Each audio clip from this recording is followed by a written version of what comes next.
Hiya, just a quick video on one of these battery packs.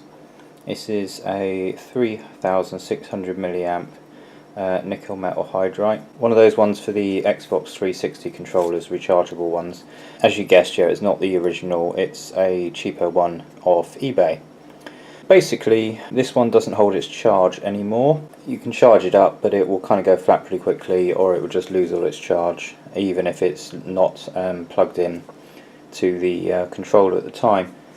So what I've done is I've already snapped off these couple bits of plastic here which were holding it in, so we can take it apart, have a look inside and see what kind of battery protection there is. Oops, there we go.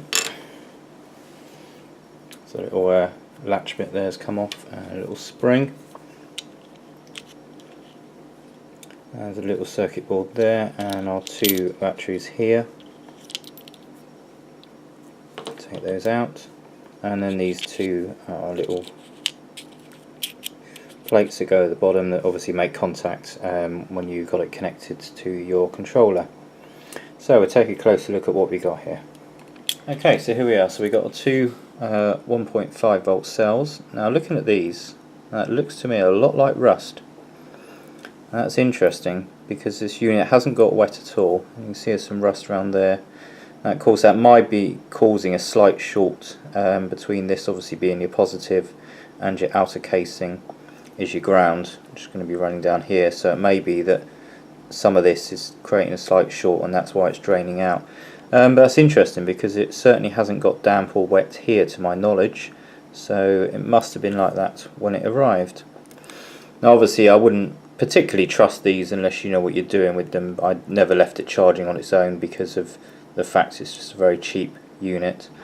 So we got our two wires there, and this is our little board. Now really is not anything on here at all. You can see we got our DC barrel jack there. Let's bring our voltage in. That's our ground negative connection there, and then we've got our positive here. You can see we got an LED, and we have got a diode there, which I suspect is just preventing the any reverse charge going back out of the battery back through the board there. That looks like we've got a resistor there, and I think that's possibly another resistor. That may be a fuse, I'm not sure. Get the meter out and we'll just have a look at that, see if that is a resistor or not.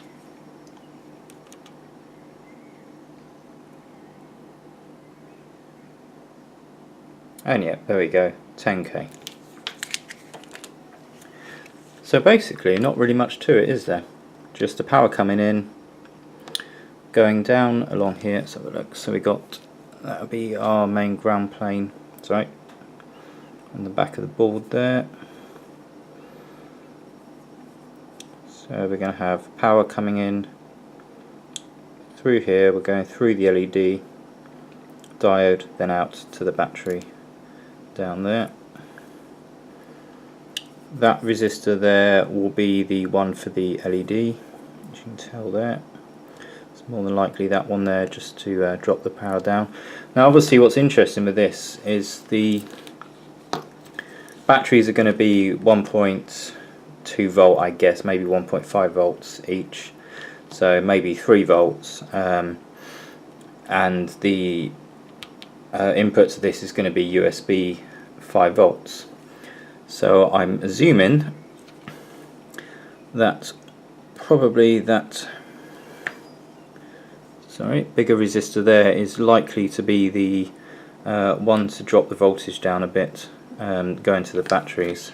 We can plug it in and see what the voltage we're getting going out is. Okay, so we've got our ground connected up, and then we've got our positive connected up there. The voltage we're getting is 2.914. I'll just show you that one. There we are, 2.9 volts.